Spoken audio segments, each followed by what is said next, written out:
This morning we have received an email from Ralph Lauren legal team apparently. Stay with us to find out more.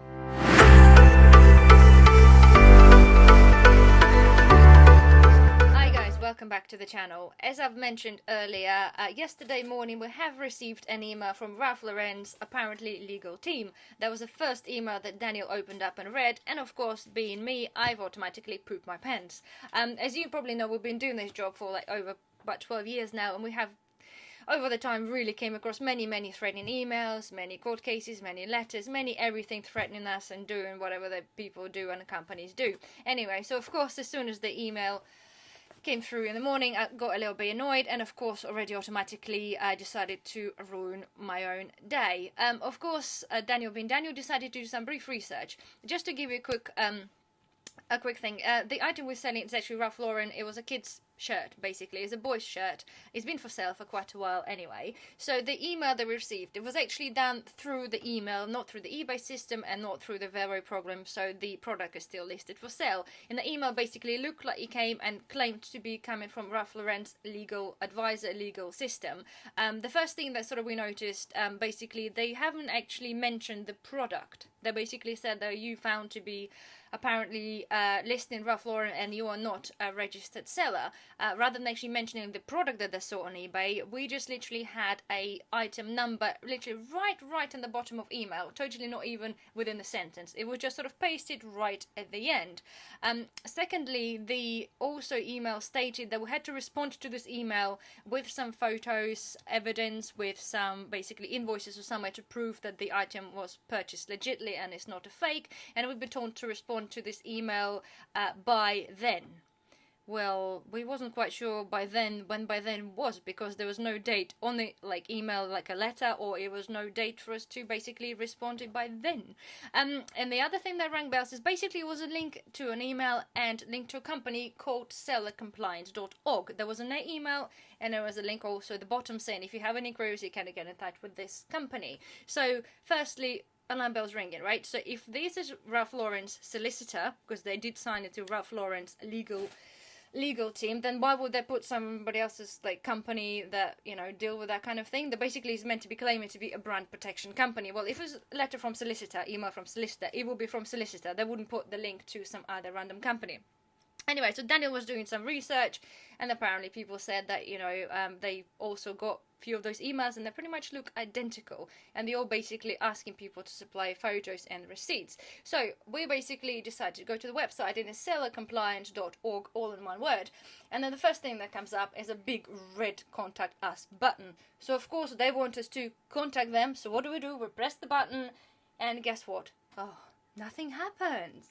Then you read down the line, so their mission is to protect the brand owners from unsolicited sales. So they have marketplace policies as a title, and it says prohibited seller activities on Amazon, prohibited restrictions items on eBay, and prohibited seller operations on Walmart. Okay, says their failure to comply with the brand policies can result in removal of seller privileges or suspension from the online marketplace.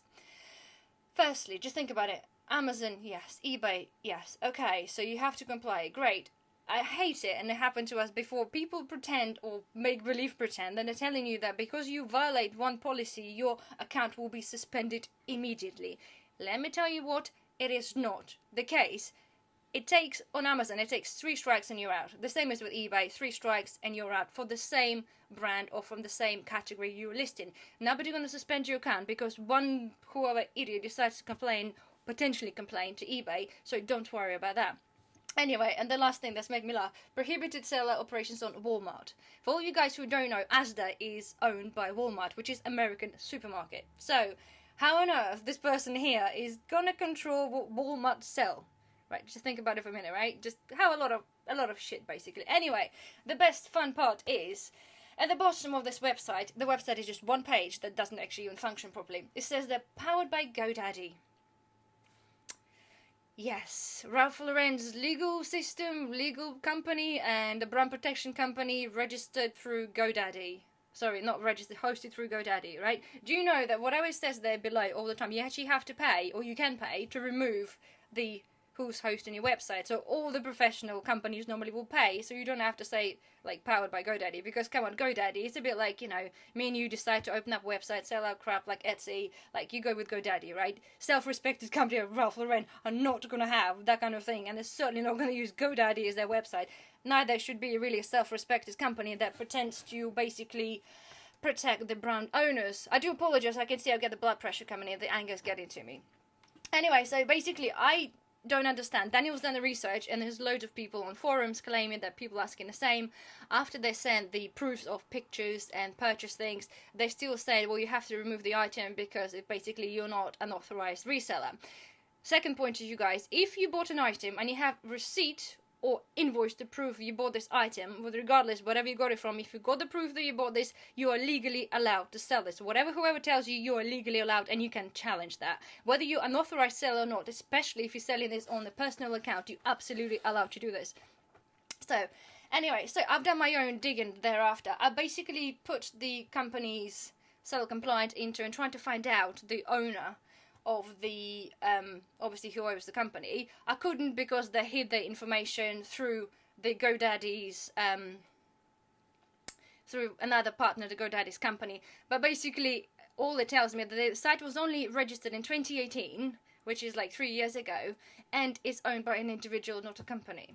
So I want to know who the hell is individual that seems to want to be in the eBay police and sort of bully people. I just want to know who shut on his life so badly that you have to then go and solicit an eBay or Amazon, whatever else he solicits, and then message people with threatening emails to tell people to take their products down. Whether it's competition, I don't know. It's kind of a bit stupid, but to go to this sort of extreme, but basically, like, the note to him, basically, if you're trying to pretend to be someone, get the bloody things right. Okay, firstly, if you put the website there, like pretend to be from a legal team and a really, really big company that controls stuff, make your website functioning, especially the biggest red button that tells you contact us. Come on, site been running for 3 years, make a contact us work at least, have a decency, you know. And secondly, get the stuff right on the email. You know, legal team or you are from a company. Do you know which one? Who are you contacting me through? Are you a solicitor or you're a company on the website? So basically, moral of the story to you guys, this email is, well, more than one, probably going around quite a lot. So, like myself, before you start pooping your stuff, when you get this email, actually do the research. Because first thing I did, I literally, like, not say I wanted to cry, but I got really cross because, like, oh, there it is again, it happened again. But after obviously doing research, and it's not, and we're not responding to an email, we're not doing anything, because I know clearly now that this is just a lot of rubbish. I just can't understand why on earth somebody will do something like that. But we're not responding, we're not doing anything. My listing stays active because there's nothing he can do. He can't have the proof of anything. I've got one picture of the product there. Not that he's gonna do anything. It's not clearly his agenda there. Somebody there just wants to be I don't know what the word for it. A dickhead. A dickhead, that's the one. And a dickhead. Dickhead. It's a good song about a dickhead. It's a good song about the dickhead. If you've never heard the dickhead song, I apologise for swearing. If you Google that, it's actually quite funny. Go on YouTube. Yeah, go on YouTube and have a listen to that one. But anyway, so the moral of the story, guys, is quite a lot of the emails going around. Is a lot of emails going around, and we quite often now found that a lot of the stuff is actually not at all like legit, even through Amazon. Now I've mentioned, I think we've done the videos before, when people contact you and threaten to say to you, I'm going to be suspended immediately as soon as they complain, automatically bells ring. Seriously, dude, you're selling stuff on Amazon, and I'm sorry, I'm talking on behalf of whoever sends me an email or the message, and you telling me that I'm going to get suspended just because you complain. Clearly, you have no freaking idea how the Amazon works, or you just think that we sellers don't have an idea. But we're guys savvy. We're learning by mistakes. We're learning from our videos. So please, like, research before you decide to take your listing down, because it's hell of a lot of stuff is going on. So anyway, I stopped ranting because my blood pressure is getting to me. You can see this, so I do apologize. If you do find those videos helpful, don't forget to thumbs up and subscribe, and we'll see you again very soon. Bye bye.